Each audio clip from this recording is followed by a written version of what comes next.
Well, obviously, I have not read the text of the meeting, so at least I do not know what was actually discussed. What we know is that the last time there was a meeting in Anchorage, that President Trump and his team showed up and expected to overwhelm their Russian guests with charm and hospitality, but they came with without any proposals, and they weren't prepared to discuss the proposals the Russians had made. And so the Russians said very well, and they outlined once again their position. And there was no discussion because the Russians have made it very clear what they think and what they want. In other words, I think President Putin had hoped that we would read carefully and study carefully what they'd said so that we could come in and say, well, we studied 10 points. We're comfortable with the first six. We're not comfortable with these four. We'd like to talk about those and find out if there's any flexibility in those. But that didn't happen. Now, perhaps this time there's a willingness to do that. If there is, that would be good news. But thus far, President Trump seems to be most influenced by the last advisor he speaks to. And the last advisor he speaks to inevitably urges him to be tough and hard and quote unquote stand up to the Russians and reminds him that we are the most powerful nation in the world and ultimately they have to do what we want. Well, that's all nonsense, as you and I know. But unfortunately, that's where we've been in the past. So all we can do at this point is hope for the best. And the best would be a substantive discussion of what the Russians have proposed, because I think they would appreciate that. That demonstrates that we actually care what they think, that we respect their national strategic interests. We've never done that. We've acted as though they have no legitimate political interest whatsoever or national security interest in Ukraine, which is nonsense. So that's about as far as I'm willing to go. We'll have to wait and see. Yeah, it's shocking, isn't it, when you look at the Trump administration's handling of this, given the fact that, we could be looking at the possibility of nuclear war or at the very least a sharp increase in tensions. And I do want to get into the Tomahawk conversation a little bit because I know that Zelensky is on his way to the White House. He's going to be pushing for it. And as Russian President Putin has been pointing out, he's like, look, if the US introduces Tomahawks into this war, it's not going to change the balance of power on the battlefield. The US apparently doesn't even have that many to send, but it will show Russia that the US military is directly involved in each attack on Russian soil because that is what is required. So why then do you think we've even had a conversation about Tomahawks being introduced into this conflict and that it has been front and center for the last few weeks now? Somebody mentioned it to President Trump. President Trump really knows nothing about the Tomahawk missile. Perhaps he knows something now, and he suddenly realized that the Tomahawk is by no means a silver bullet. The Tomahawks come in three variants. One is air delivered or air launched. The other is sea launched. Those are not usable on the ground in Ukraine. In other words, the only way they could be launched would be if we provided bombers and air power to launch directly at the Russians. So the only real option is a ground-launched missile system. Now, that system is very unique. It's very different from the other missiles insofar as the warhead is concerned. I can't go into great detail about it, but it's a 3,300-pound warhead, which it packs an enormous punch, but it has to be fired from the back of a truck. Now, there is a possibility that you could put the system into a 40-foot container. The container could be loaded onto a rail car or be on a barge in a river, I suppose. But in the final analysis, and this is what I think President Putin may have stated very categorically to President Trump, and hopefully he listened, the Russians are not stupid. We are going to have to conduct the mission planning and execution. In other words, you're going to have U.S. military personnel on the ground, presumably from the U.S. Army, or contractors from Raytheon, Lockheed Martin, or Americans not in uniform, temporarily not on active duty. I mean, whatever you could do, but it has to be American. And the Russians will regard that as an act of war and respond accordingly. Now, I'm sure that President Trump did not say that in a state of rage or uncontrolled passion, because that's not his way of doing business. I think he just said very straightforwardly, "We will treat this as an act of war." And there's always the outside possibility that you could mount a nuclear warhead on a Tomahawk. It would be a bad idea, but President Trump has not stated categorically that we will not initiate a nuclear strike. He should, and make that abundantly clear right up front. That would help enormously. And finally, as you point out, we estimate that we have between 20 and 50 missiles that we could fire. Presumably, these are the ground launched variants. And that's not very much. And the probability is very high that Russian integrated air defenses would shoot most, maybe even all of them down. But the problem is, what do you do if one gets through? What do you do if it strikes a nuclear power station? What do you do if it falls on a civilian population? Even if you planned it to do other things, those things can happen. And the consequences for that kind of action are severe. So hopefully President Trump now understands that clearly and has been willing to reconsider. But again, I don't know who he's going to send, who's going to speak for the administration. I haven't seen much evidence for anybody in this White House. I wasn't very impressed with the last bunch, but I don't know that we have anybody in this administration who is really qualified to talk in detail about these kinds of things. So we'll have to see. At least it's encouraging insofar as it postpones another stupid decision with stupid consequences.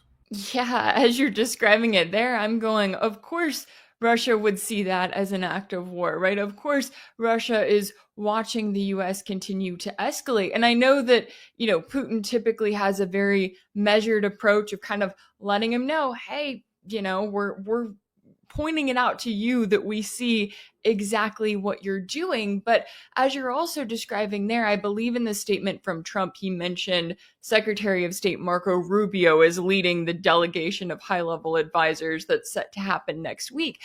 I don't look at Marco Rubio and have confidence that we're ever going to see a reduction in war.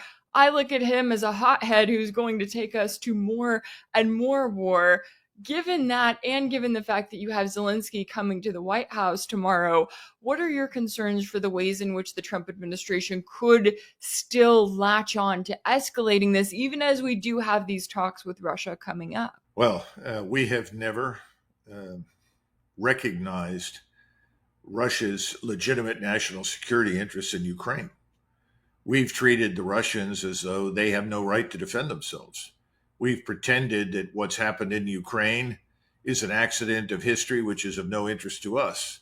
We have never accepted responsibility for this regime and the terrible things that it's done, not only to the Russians, but its own people. And we have never stated categorically that, yes, we've had a hand in planning and executing most of the failed ground operations in Ukraine, which has cost the Ukrainians 1.7 to 1.8 million dead in Ukrainian uniform. So I don't know what we can expect. Senator Rubio is an intelligent man. He's not stupid, but he is an acolyte of Bill Kristol's. And Bill Kristol is a very prominent neocon and probably globalist. It's the same school of thought, essentially.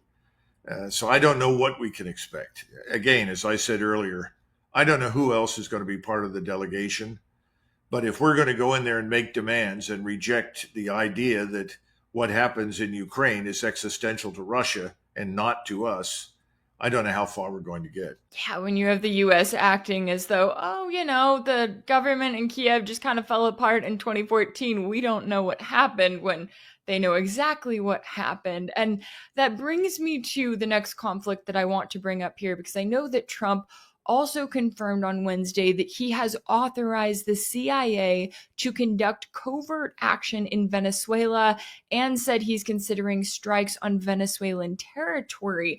Are we headed for, I know he's talking about all of this peace right now, but it sounds like we're headed for another war here. Is that how you see it? Yes. No one is asking hard questions about the real purpose of American military action against Venezuela, or the potential strategic impact on the United States, good or bad.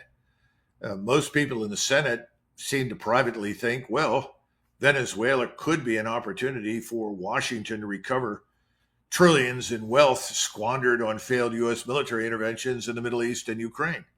In fact, when I listen to people talk about Venezuela, they sound as though they're ready to climb into their Viking boats, sail down to Venezuela, steal everything that they need and want, without regard to what happens to the population, because all they talk about is Venezuela's oil and gas, its gold mines, its emerald mines.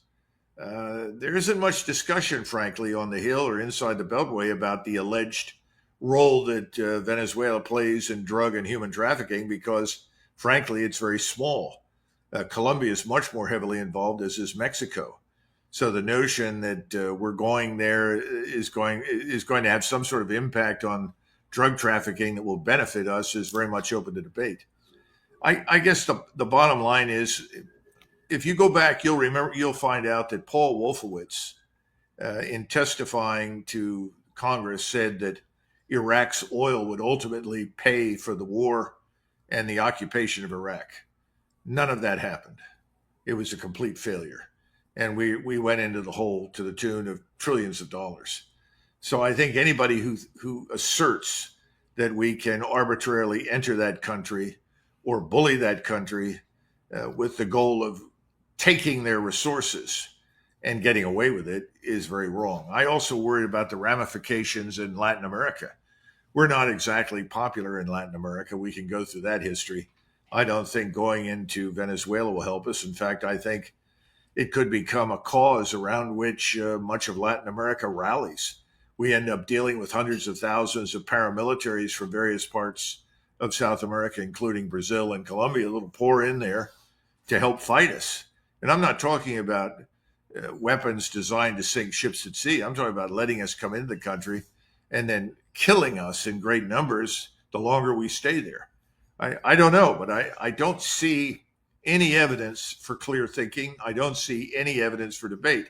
I do see a lot of evidence that the CIA is very, very excited about this and strongly supports it. Yeah, the CIA is like, finally, we get to do something. Well, I say new as if they haven't been targeting Venezuela for a number of years now, but they at least get a new version of the operation. And as you're describing it there, I'm also reminded of a recent Politico article in which they quoted their anonymous officials who said that the Trump administration was very intentionally using these allegations of drug trafficking to paint Nicolas Maduro as a terrorist, as the head of a drug cartel, in the hopes that it would get the MAGA movement on board, that they would pass right through the no more wars, I'm going to end the wars, and go towards, oh, well, drug trafficking, concerns about our border here in the US, and hop on board with it.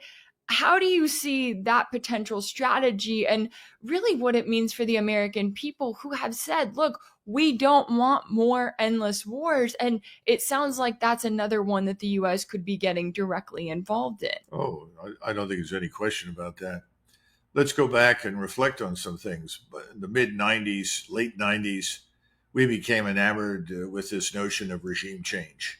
We directed it initially in Bosnia Herzegovina at the Serbs.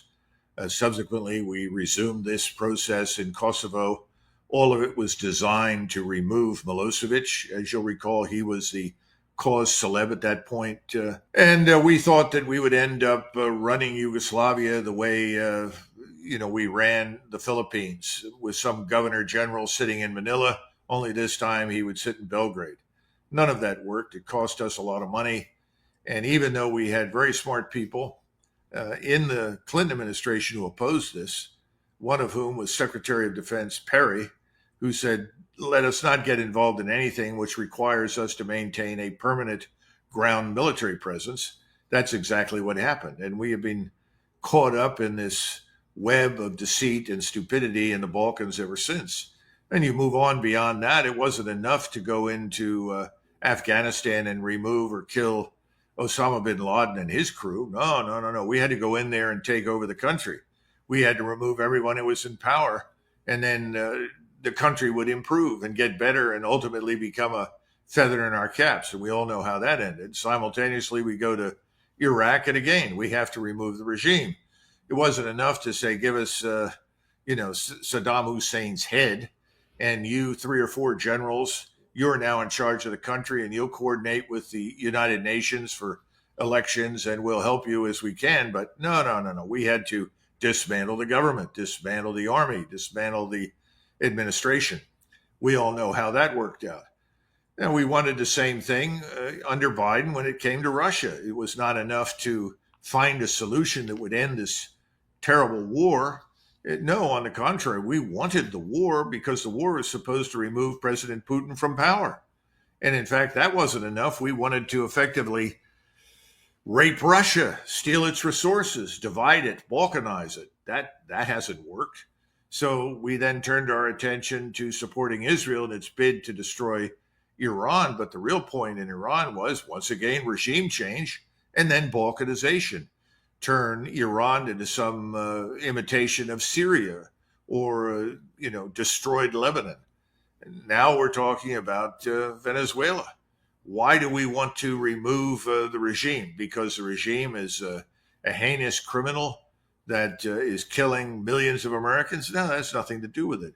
Seems to be all about resources. And that's why I said go back and remember that in March of 2003, Paul Wolfowitz, who was then Deputy Secretary of Defense, assured Congress that Iraq, through its oil revenue, would pay for everything, pay for reconstruction, pay for our occupation, pay for the war.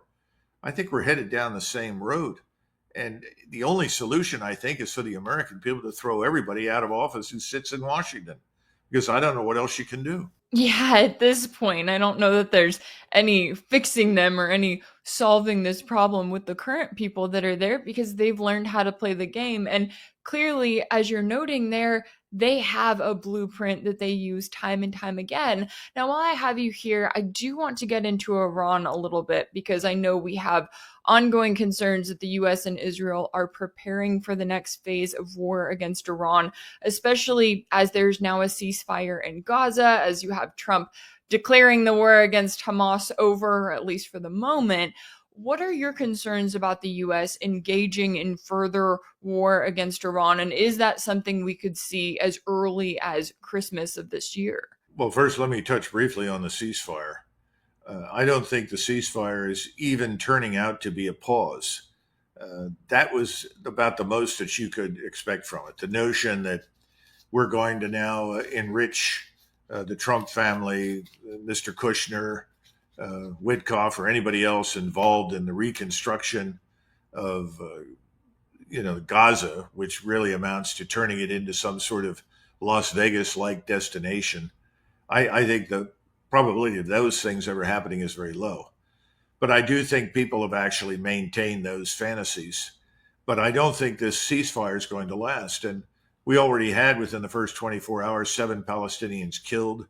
The Israelis were trying to withhold aid, and only under great pressure have they allowed 600 trucks to move aid and sustenance into Gaza.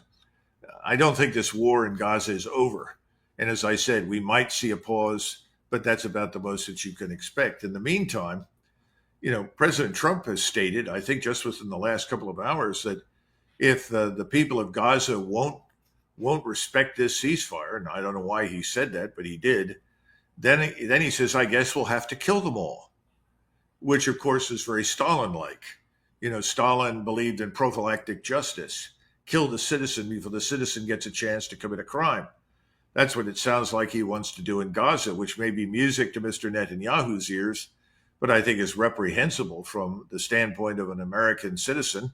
I can't imagine why anybody would want that. Now, having said all that, let's now touch on Iran. The preparations for war with Iran continue, both on the U.S. and the Israeli side. We are positioning assets at sea, air assets in close proximity, concentrating tankers, all the kinds of things that we've seen in the past. So I think there is a very definite readiness for war. Now, what's the pretext for war with Iran? I don't know. Is it going to be a false flag? I mean, we certainly saw that twice in Syria that precipitated cruise missile launches into the desert sands there back when President Trump was in office the first time. Rachel, I don't know, but I think it's going to happen. I'm a little surprised it hasn't happened already, but maybe we had a pause here so that President Trump could burnish his credentials for a future Nobel Peace Prize. I don't know. But I don't think we're going to get to Christmas without this war. Now, there are other opinions. Alistair Crook has suggested, given the weather, that Israeli air power might not be as effective over the winter, and therefore they may wait longer. I don't know, because Mr. Netanyahu's in a difficult position. His popularity in Israel is one thing, but Israel's position with the American people has certainly deteriorated. I don't think a complete break with Israel is by any means in the offing, but he's got to sit back and begin to ask the question of how long can I get away with this unconditional support from the United States? How many people can I ultimately control through whatever means, money and otherwise, on the Hill? I don't know the answers to those questions, but I'm sure he's asking those. So, yeah, I think it has to happen before Christmas. But, I could be wrong and they could wait longer. Yeah, it's interesting to kind of see that back and forth there. And I'm with you. It feels like they're preparing for something sooner rather than later. The last thing I want to get into is just kind of the state of the American people, because as we've been talking about through this conversation, I mean, you've got Iran, Venezuela, still an ongoing proxy war against Russia, still neocons who want war with China, and so on and so forth, and then adding Gaza back in. And the American people, they're looking around and going, okay, it's almost been a year since the majority of them voted for the guy who told them no new wars, right? I'm going to stop the wars. And even now, Trump is kind of playing this charade of, oh, I've got, 6 or 7 peace deals. He's apparently solving conflicts that we didn't know existed.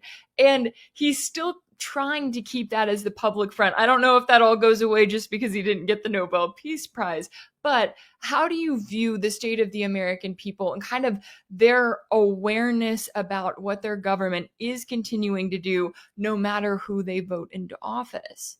I think the American people are aware of rising inflation. I think they're aware that the economy is fragile, though they may not understand the particulars or the details. They're looking at their way of life. They're looking at the criminality. Contrary to popular belief, I think lots of Americans who live close to large cities and have experienced criminality are welcoming many of the things that President Trump wants to do. But even those things don't come across as well planned, well orchestrated. I haven't seen President Trump take to the airways and try to build support for the policies he wants to follow. I think he likes rallies. He likes to go to rallies and interact with people that cheer him, make flippant remarks, exaggerate things, get into the plane and go home. I mean, that's kind of what he does. What he really needs to do now is the kind of thing that, frankly, FDR did in the late 30s, which is explain, why are we doing what we are doing? Why are we going to help the British? Why are we taking the actions we are against Japan? All this sort of business. It never happened. It never happens now. It needs to. So that's problem number one. But there's something else here that we can't lose sight of, Rachel. And you're down there in San Antonio. You know this better than I do. Most Americans do not pay much attention to what happens beyond their borders. And most Americans think that war is something that happens on somebody else's soil. The possibility that they could be drawn into something and that they could suffer, their families could suffer, their cities, their towns could suffer, I don't think they believe that. So it worries me a great deal, because we could end up in this seemingly minor intervention in Venezuela that turns into a giant quagmire. But that's the kind of quagmire that could visit us here at home. And that quagmire could ultimately find common ground with other problems overseas. I mean, if you're Chinese and you're Russian and you're sick of the way that we have been treating them, and in fact, just before we started, I received a note from someone that said that President Trump has announced to everyone that India has agreed not to buy any more oil from Russia.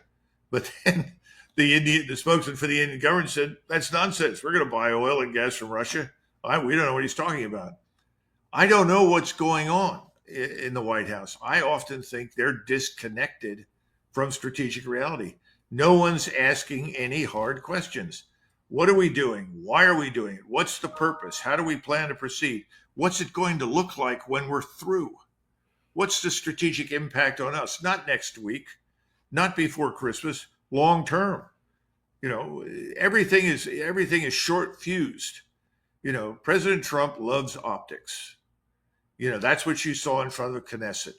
He just said, "Oh, we got a great ceasefire, or everything's coming up roses. We're going to have peace. Everything's going to be wonderful." Then he turns around a day later and says, "Well, if the Gaza residents aren't going to go along with this, well, then I guess we'll just have to kill them all." Thank you, Joseph Stalin. That's not something I would have expected to hear from an American president or anybody in the Western world. So I don't have a good answer.